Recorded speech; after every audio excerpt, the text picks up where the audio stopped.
বুঝতেছি না এই রাস্তাটা যতক্ষণ না করবে ততক্ষণ পর্যন্ত আমি কই এলাম এই রাস্তা করে রাখব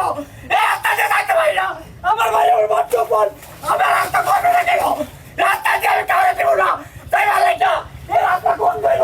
এই রাস্তা না করলে এটা আমি পারি না এই রাস্তা করে রেখে এই রাস্তা করে রেখে রাস্তা করবে না কেন এই রাস্তা করবে না কেন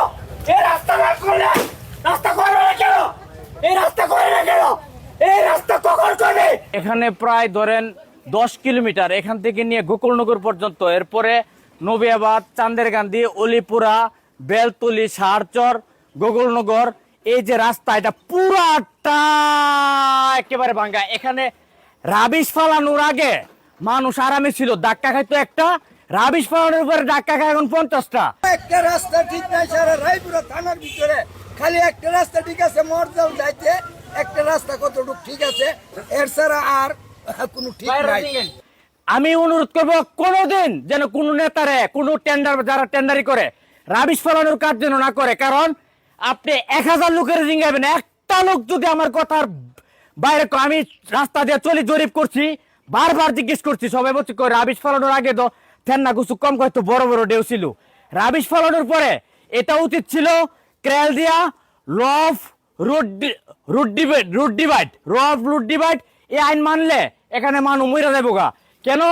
এখানে উচিত ছিল কেরেল দিয়া খামছায়া একটা রাবিশ দরকার ছিল না খামছায়া চাপা মেশিন দিয়া গুল মেশিন দিয়া যদি চাপাই দিয়ে যেত তাইলে এই রাস্তাটা এমন থাকতো না এখন রাবিশ ফালাইছে অল্প অল্প করে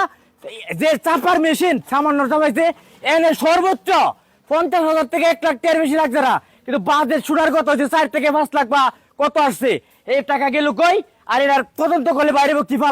ফালাইছে নাকি কিচ্ছু বলছে না এন এই জিনিসটা এটা স্থানীয় মাননীয় এমপি মহোদয় উনি কুলাইতে পারতেছেন না উনি চতুর্দিক দিয়ে চেষ্টা করতেছেন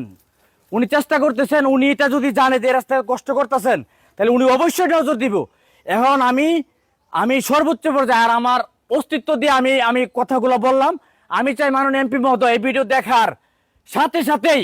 উপযুক্ত কর্তৃপক্ষ এই রাস্তাটা ঠিক করার জন্য যা যা করা দরকার এটা মাননীয় এমপি মহোদয়ের উপরে থাকলে উপরে আল্লাহ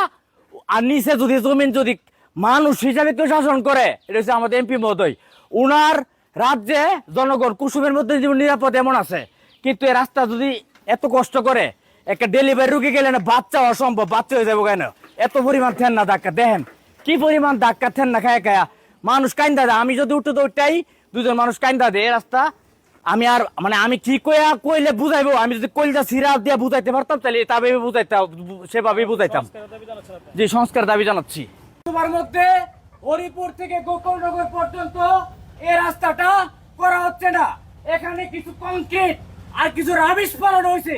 রাবিশের বাজেট কত আর ফালানো হয়েছে কত এখানে রাবিশ ফালানোর আগে বড় বড় গর্ত ছিল এত ধাক্কা লাগতো না রাবিশ ফালানোর পরে এখন এখানে থাকতে পারে না মাননীয় এমপি মহোদয় এবং ইউনো মহোদয় এই রাস্তা দিয়ে মানুষ যাইতে পারে না এখানে রাস্তাটা কখন হবে এখানে কষ্ট কিনা এই রাস্তা দিয়ে পুরা রাস্তা কখন